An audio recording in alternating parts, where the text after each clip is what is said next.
Hello everyone, welcome to Kids Area Online. Class 1 English ആണ് നമ്മൾ പഠിച്ചു തുടങ്ങുന്നത്. ആനുവൽ എക്സാം അടുത്തിരിക്കുകയാണല്ലോ. ക്ലാസ് 1ന്റെ ഇംഗ്ലീഷ് ഇമ്പോർട്ടൻറ്റ് ക്വസ്റ്റ്യൻസ് ആണ് നമ്മൾ നോക്കുന്നത്. അതിനു മുൻപ് 1ാം ക്ലാസ് മുതൽ 4ാം ക്ലാസ് വരെ കേരള സ്റ്റേറ്റ് സിലബസിൽ പഠിക്കുന്ന കുട്ടികൾക്ക് kids area online annual scholar exam നടത്തുകയാണ്. ഈ വർഷം നിങ്ങൾ പഠിച്ച പാഠഭാഗങ്ങളെ ഉൾക്കൊള്ളിച്ചുകൊണ്ടാണ് ആനുവൽ സ്കോളർ എക്സാം നടത്തുന്നത്. ഈ അവധിക്കാലത്ത് കുട്ടികൾക്ക് വീട്ടിലിരുന്ന് ഒഴിവ് സമയം ടെക്സ്റ്റ് ബുക്കിൽ നിന്നും ഉത്തരങ്ങൾ കണ്ടുപിടിച്ചെഴുതുന്ന രീതിയിലാണ് എക്സാം വരുന്നത്. എല്ലാവരും താല്പര്യപൂർവ്വം പങ്കെടുക്കുക. ഓരോ ക്ലാസ്സിലെയും വിജയികൾക്ക് 1ാം സ്ഥാനം മുതൽ 5ാം സ്ഥാനം വരെ ലഭിക്കുന്ന കുട്ടികൾക്ക് ക്യാഷ് പ്രൈസ് സമ്മാനമായുണ്ട്. പങ്കെടുക്കുവാൻ താല്പര്യമുള്ള കുട്ടികളുടെ രക്ഷകർത്താക്കൾ കിഡ്സ് ഏരിയ ഓൺലൈൻ്റെ വാട്സപ്പ് നമ്പറിൽ മെസ്സേജ് അയക്കാവുന്നതാണ്. പോസ്റ്റൽ വഴി ക്വസ്റ്റ്യൻ ബുക്ക്ലെറ്റ് നിങ്ങൾക്ക് അയച്ചു തരുന്നതാണ്. നിങ്ങൾക്കത് ആൻസർ എഴുതി തിരിച്ച് അയക്കാവുന്നതാണ്. കൂടുതൽ വിവരങ്ങൾ അറിയുവാൻ ഇവിടെ നൽകിയിട്ടുള്ള വാട്സപ്പ് നമ്പറിൽ നിങ്ങൾക്ക് മെസ്സേജ് ചെയ്യാം. 9746487799. അതുപോലെ കേരള സ്റ്റേറ്റ് സിലബസിൻ്റെ 3rd term exam revision class 1ാം ക്ലാസ് മുതൽ 5ാം ക്ലാസ് വരെയുള്ള കുട്ടികൾക്ക് എക്സാം റിവിഷൻ ക്ലാസ്സും മാർച്ച് 4 ബുധനാഴ്ച ആരംഭിക്കുകയാണ്. അതിനു മുൻപ് എക്സാം റിവിഷൻ ക്ലാസ്സിൽ പങ്കെടുക്കുവാൻ താല്പര്യമുള്ള കുട്ടികൾ അഡ്മിഷൻ എടുക്കേണ്ടതാണ്. അതിനായിട്ടും ഇവിടെ നൽകിയിട്ടുള്ള വാട്സപ്പ് നമ്പറിൽ മെസ്സേജ് ചെയ്യാം. 9746487799. Vacation class kids area online start ചെയ്യുന്നത് ഏപ്രിൽ 6-നാണ്. മലയാളം, ഇംഗ്ലീഷ്, ഹിന്ദി എഴുതാനും കൂട്ടി വായിക്കുവാനും ബുദ്ധിമുട്ടുള്ള കുട്ടികൾക്ക് വർഷങ്ങളായി നടത്തിക്കൊണ്ടുവരുന്ന ക്ലാസ്സാണ്. താല്പര്യമുള്ളവർക്ക് ജോയിൻ ചെയ്യാം. കുട്ടികൾക്കായുള്ള English grammar class, spoken English class, 1ാം ക്ലാസ്സിലേക്ക് പോകുന്ന കുട്ടികൾക്കായുള്ള പ്രിപ്പറേഷൻ ക്ലാസ്, മാത്സ് ബുദ്ധിമുട്ടുള്ള കുട്ടികൾക്ക് മാത്സ് ബേസിക് ക്ലാസ്, ഇങ്ങനെ വെക്കേഷൻ ക്ലാസ്സിൽ ഒത്തിരി ക്ലാസ്സുകൾ വരുന്നുണ്ട്. കൂടുതൽ വിവരങ്ങൾ അറിയുവാൻ ഇവിടെ നൽകിയിട്ടുള്ള വാട്സപ്പ് നമ്പറിൽ മെസ്സേജ് ചെയ്യുക. 9746487799. ഓക്കെ, അപ്പോൾ നമുക്ക് എക്സാമിൻ്റെ റിവിഷൻ ക്ലാസ്സിലേക്ക് പോവാം. 1ാമത്തെ ക്വസ്റ്റ്യൻ ഇവിടെ നോക്കി. ഇതാരാണ്? സിയ. ടെക്സ്റ്റ് ബുക്കിലുണ്ടല്ലേ സിയ. സിയെ നിങ്ങൾ കണ്ടോ? പുസ്തകത്തിൽ കണ്ടിട്ടുണ്ടോ? കണ്ടിട്ടുണ്ട്. ഇവിടെ സിയയുടെ ഇവിടെ ഹെഡിൽ എന്താ കാണുന്നേ? ക്യാപ്പ്. വിഷ് കളർ ഏത് നിറത്തിലുള്ള ക്യാപ്പാണ്? വയലറ്റ്. അപ്പോൾ നിങ്ങളുടെ ടെക്സ്റ്റ് ബുക്കിൽ ആക്ടിവിറ്റി ബുക്കിൽ ഒന്ന് നൽകിയിട്ടുണ്ട്. ദിസ് ഈസ് സിയ. ഇതാരാണ്? സിയ ആണ്. She has A violet cap. She has അവൾക്ക്. ഷീ എന്ന് പറഞ്ഞാൽ എന്താ? അവൾ. ഷീ എന്ന് പറഞ്ഞാൽ അവൾ. അപ്പോൾ ദിസ് ഈസ് സിയ. ഇത് സിയ ആണ്. She has A violet cap. അവൾക്കൊരു വയലറ്റ് ക്യാപ്പ് ഉണ്ട്. വയലറ്റ് നിറത്തിലുള്ള ഒരു ക്യാപ്പ് ഉണ്ട്. അപ്പോൾ ഷീ ഹാസ് എ, അവൾക്കുണ്ടെന്ന് പറയാൻ വേണ്ടി എന്താ പറയണ്ടേ? She has. എന്താ പറയുക?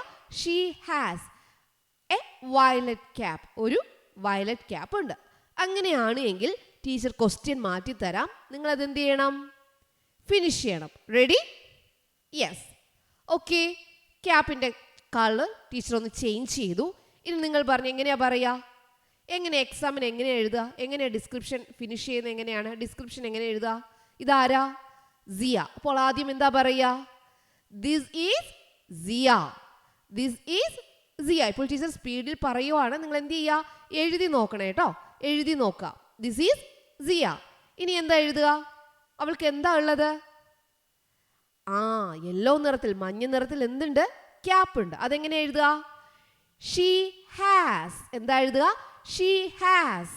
എത്ര എണ്ണാണ് ഉള്ളത്? ഒരെണ്ണം. ഒരു ക്യാപ്പ് അല്ലേ? അപ്പോൾ എ. ഷീ ഹാസ് എ എന്ത് നിറത്തിലുള്ള ക്യാപ്പ്? Yellow cap. എങ്ങനെ എഴുതാം? She has A yellow cap. She has A yellow cap. Question മാറ്റി തരട്ടെ? അടുത്ത് നിങ്ങൾ ഒറ്റയ്ക്ക് പറയോ? തെറ്റാണ്ട് പറയോ? നോക്കാം. ഓക്കെ, പറഞ്ഞോളൂ. എങ്ങനെയാ നിങ്ങൾ പറയാ? എങ്ങനെ പറയാം? Yes, very good. ഇതാരാണ്? സിയ. അതെങ്ങനെയാ പറയാ? എങ്ങനെയാ നിങ്ങൾ എഴുതുക? This is Siya. എങ്ങനെ എഴുതും? This is Siya. This is Siya. Okay, next എന്താ എഴുതുക? ക്യാപ്പിന്റെ കളർ എന്താ? Blue cap. അപ്പോൾ അവൾക്കൊരു ബ്ലൂ ക്യാപ്പ് ഉണ്ട്. എന്ന് എങ്ങനെ എഴുതാ? She has a blue cap. She has a blue cap. She has a blue cap. Very good. നിങ്ങൾ പഠിച്ചല്ലോ. അങ്ങനെയാണെങ്കിൽ ഒരു പിക്ചർ കൂടി തരാം. പറഞ്ഞേ. തെറ്റാണ്ട് പറയണം. ഇതുവരെ തെറ്റിച്ചവർ ഇത് തെറ്റിക്കാണ്ട് പറയണം. പറഞ്ഞോ? ശരിയാണോ നോക്കാം. ആദ്യം ഇത് ആരാണെന്ന് പറയണം. ഡിസ്ക്രിപ്ഷനിൽ ഇത് ആരാണെന്ന് പറയണം. ഇതാരാ? Siya. This is Siya. This is Siya. ഇനി എന്താ? അവൾക്കൊരു ഗ്രീൻ കളർ ക്യാപ്പ് ഉണ്ടെന്നാ പറയണ്ടേ. എങ്ങനെ എഴുതുക? ഡിസ്ക്രിപ്ഷൻ എന്ന് എന്താണ്? അവളെക്കുറിച്ച് എഴുതാനാണ്. അപ്പൊ ഇത് സിയ ആണ്. സിയയ്ക്ക് ഗ്രീൻ തൊപ്പിയുണ്ട് എന്ന് പറയണം. അപ്പൊ എങ്ങനെ എഴുതാം? She has a green cap. She has a green cap. Okay. തെറ്റാണ്ട് എഴുതുവോ? ദിസിന്റെ spelling THIS. This. THIS. This. IS is. ഇവിടുത്തെ ദിസിൽ തന്നെ ഈസ് ഉണ്ട്. This is. ഇനി സിയയുടെ പേര് സിയ. ഷീ. SHE. ഷീ. അവൾ. SHE. She. Has. HAS. Has. She has. SHE. She. HAS. Has. She has a green cap. Okay. ഇത്രയും ക്ലിയർ ആയോ? അപ്പൊ ഇനി ടീച്ചർ എന്താ ചെയ്യാൻ പോകുന്ന അറിയാവോ? അപ്പൊ നിങ്ങൾ ക്യാപ്പിന്റെ കളർ മാറ്റി മാറ്റി എഴുതാൻ പഠിച്ചു. ഡിസ്ക്രിപ്ഷനിൽ ഒരു 2 സെന്റൻസ് മതിയോ? ഇനിയും വേണമല്ലോ? വേണം. Okay. Next, red cap. Red cap ആണെങ്കിൽ എങ്ങനെ എഴുതാം? Red cap. തെറ്റാണ്ട് പറഞ്ഞേ. Okay. This is Siya. She has a red cap. She has a red cap. അവൾക്ക് ചുവപ്പ് തൊപ്പിയുണ്ട്. അവൾക്ക് ചുവപ്പ് ക്യാപ്പുണ്ട്. ഓക്കെ. അപ്പോൾ നമ്മൾ സിയയെ കുറിച്ച് എഴുതുവാണ്. സിയയെ കുറിച്ച് എങ്ങനെ എഴുതാം? ഇത് സിയ ആണ്. സിയയ്ക്ക് പച്ച തൊപ്പിയുണ്ട്, അല്ലെങ്കിൽ സിയയ്ക്ക് ചുവപ്പ് തൊപ്പിയാണുള്ളത്. അങ്ങനെ എഴുതുക. This is Siya. She has. അവൾക്കുണ്ടെന്ന് എങ്ങനെ പറയും? She has. She has a red cap. Okay. അപ്പോൾ നമ്മൾ ക്യാപ്പിൻ്റെ ഇത് പഠിച്ചു അല്ലേ? ഇനി നമുക്ക് ഷൂവിൻ്റെ കളർ ഒന്ന് ചേഞ്ച് ചെയ്താലോ? ഷൂവിൻ്റെ കളർ ഒന്ന് ചേഞ്ച് ചെയ്യട്ടെ. ഷൂവിൻ്റെ കളർ ചേഞ്ച് ചെയ്ത് നമുക്ക് എങ്ങനെ എഴുതാൻ നോക്കാം. ഷൂവിൻ്റെ കളർ ടീച്ചർ പിങ്ക് ആക്കി. എന്താക്കി? പിങ്ക് ആക്കി. അപ്പോൾ നമ്മൾ അടുത്തൊരു സെന്റൻസ് എങ്ങനെ എഴുതാം? ഫസ്റ്റ് സെന്റൻസ് നമുക്കറിയാം. ദിസ് ഈസ് സിയ. അടുത്തെന്ത് പറയാം? She has a green cap. Shoe നമുക്ക് എങ്ങനെ എഴുതാം? Shoe. She has. She has നമ്മൾ പഠിച്ചു. ഇവിടെ എത്ര ഷൂസ് ഉണ്ട്? 1 2 രണ്ടെണ്ണം ഉണ്ട്. അപ്പോൾ ഷീ ഹാസ് എ ഷൂ എന്ന് പറയാൻ പറ്റില്ല. She has pink shoes. അവൾക്ക് പിങ്ക് ഷൂസ് ഉണ്ട്. Pink shoes. കണ്ടോ? ഷൂവിൻ്റെ അവസാനം എസ് കൂടെ കൊടുത്തത്. ഒന്നിൽ കൂടുതൽ ഉള്ളത് കൊണ്ടാ, രണ്ടെണ്ണം ഉള്ളത് കൊണ്ടാണ് ഷൂസ് എന്ന് പറഞ്ഞത്. അല്ലെങ്കിൽ ഷൂ എന്ന് പറഞ്ഞാൽ മതി. രണ്ടെണ്ണം, 2 കാലിലും വേണ്ടേ? അപ്പോൾ 2 എണ്ണം വേണം. അപ്പോൾ എങ്ങനെ പറയാം? ഷൂസ്. ഏത് നിറത്തിലുള്ള ഷൂസ് ആണ്? പിങ്ക് ആണ്. Pink shoes. She has A വേണോ? വേണ്ട. ഇവിടെ ഒരു ക്യാപ്പ് ആയതുകൊണ്ടാണ് എ ക്യാപ്പ് പറഞ്ഞത്. A green cap. ഇവിടെ നമുക്ക് എന്താ 2 ഷൂസ് ഉള്ളത്, 2 എണ്ണം ഉള്ളത് കൊണ്ട് എങ്ങനെ പറയണം? ഷൂസ് എന്ന് പറയണം. അപ്പോൾ pink shoes. She has pink shoes. She has pink shoes. അങ്ങനെയാണെങ്കിൽ ടീച്ചർ വീണ്ടും ഷൂവിൻ്റെ കളർ ഒന്ന് ചേഞ്ച് ചെയ്യുക കേട്ടോ. ഷൂവിൻ്റെ കളർ ടീച്ചർ ഒന്ന് ചേഞ്ച് ചെയ്യുവാണ്. ബ്ലാക്ക് ആക്കി. ഷൂവിൻ്റെ കളർ ടീച്ചർ ബ്ലാക്ക് ആക്കി. ഇവിടെ നിങ്ങൾ എങ്ങനെ പറയാ?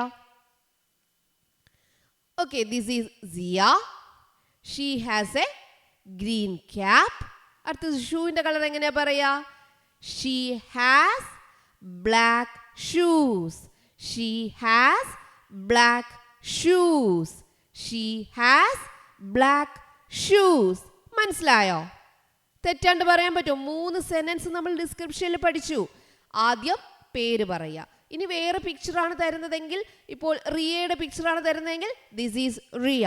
ഇനി റയാൻ്റെ പിക്ചറാണ് തരുന്നതെങ്കിൽ ദിസ് ഈസ് റയാൻ. എന്നാൽ ആൺകുട്ടിയാണെങ്കിൽ ഷീ മാറിയവിടെ എന്താവണം? എസ് അങ്ങ് മാറ്റുക. ഹീ ആവും. ഇവിടെയുള്ള എസ് മാറ്റി ഹീ ആക്കുക. ഓക്കെ. അത്രയുള്ള വ്യത്യാസം. ഇവിടെ പെൺകുട്ടി ആയതുകൊണ്ട് ഷീ കൊടുത്തു. ഇനി ആൺകുട്ടിയാണെങ്കിൽ ഹീ, എസ് ഇല്ലാണ്ട് HE, ഹീ. ഓക്കെ. അപ്പോൾ she has black shoes. She has black shoes. അങ്ങനെ ടീച്ചർ വീണ്ടും ചേഞ്ച് ചെയ്യുവാണേ. ഷൂവിൻ്റെ കളർ ഒന്ന് ചേഞ്ച് ചെയ്യുവാണേ. വൈറ്റ് ആക്കി. ഷൂവിന് വൈറ്റ് കളർ കൊടുത്തു. ഓക്കെ, ഇനി നിങ്ങൾ പറഞ്ഞു 3 സെന്റൻസ് പറയാം. ഏതൊക്കെ പറയാം? ഫസ്റ്റ് ഇത് ആരാണെന്ന് പറയണം. പറഞ്ഞേ. This is Siya. ഓക്കെ. രണ്ടാമത് ക്യാപ്പ് ഉണ്ടെന്ന് പറയണം. എങ്ങനെ പറയാം? She has a green cap. മൂന്നാമത് എന്ത് പറയണം? ഷൂസ്, വൈറ്റ് ഷൂസ് ഉണ്ടെന്ന് പറയണം. അതെങ്ങനെ പറയാം? She has white shoes. She has white shoes. Okay, clear? അപ്പോൾ ഡിസ്ക്രിപ്ഷനിൽ ചെറിയ ചെറിയ സെൻറ്റൻസാണ് നിങ്ങൾക്ക് എഴുതാനുണ്ടാവുക. അതാ എന്താണെന്ന് എഴുതണം. പിന്നെ അതിൻ്റെ പ്രത്യേകതകൾ, ചിലപ്പോൾ ഷർട്ടായിരിക്കാം, ചിലപ്പോൾ പാൻ്റ് ആയിരിക്കാം. എന്താണോ നിങ്ങൾക്ക് എഴുതേണ്ടത് അത് മാറ്റി മാറ്റി എഴുതിയാൽ മതി. Okay, clear? തെറ്റാണ്ട് എഴുതുമല്ലോ. ഇതുപോലെ ഡിസ്ക്രിപ്ഷനിൽ ഫില്ല് ചെയ്യാനായിരിക്കും ചിലപ്പോൾ ചോദിക്കുക. ഫിൽ ഇൻ ദ ബ്ലാങ്ക്സ് ആയിരിക്കാം, അല്ലെങ്കിൽ കണ്ടെടുത്ത് എഴുതാനായിരിക്കാം. എങ്ങനെയായാലും നിങ്ങൾ തെറ്റിക്കാണ്ട് എഴുതില്ലേ? ഇനിയൊരു ക്വസ്റ്റ്യൻ വന്ന് തെറ്റിക്കില്ലല്ലോ? ഇല്ല. അപ്പോൾ നിങ്ങൾ ആരും ആനുവൽ സ്കോളർ എക്സാമിൻ്റെ കാര്യം മറക്കണ്ട. വേഗത്തിൽ തന്നെ നിങ്ങൾ അതിൻ്റെ ഡീറ്റെയിൽസ് നോക്കുക. അതിനുശേഷം പേയ്മെൻറ്റ് ചെയ്ത് നിങ്ങൾക്ക് ക്വസ്റ്റ്യൻ ബുക്ക്ലെറ്റ് മേടിക്കാവുന്നതാണ്. ആൻസർ എഴുതി ഈ അവധിക്കാലത്ത് വീട്ടിലിരുന്ന് ആൻസർ എഴുതി നിങ്ങൾ അയക്കുക. ചിലപ്പോൾ നിങ്ങൾക്കായിരിക്കാം ക്യാഷ് പ്രൈസ് കിട്ടുക. Okay, okay children, bye bye. Thank you.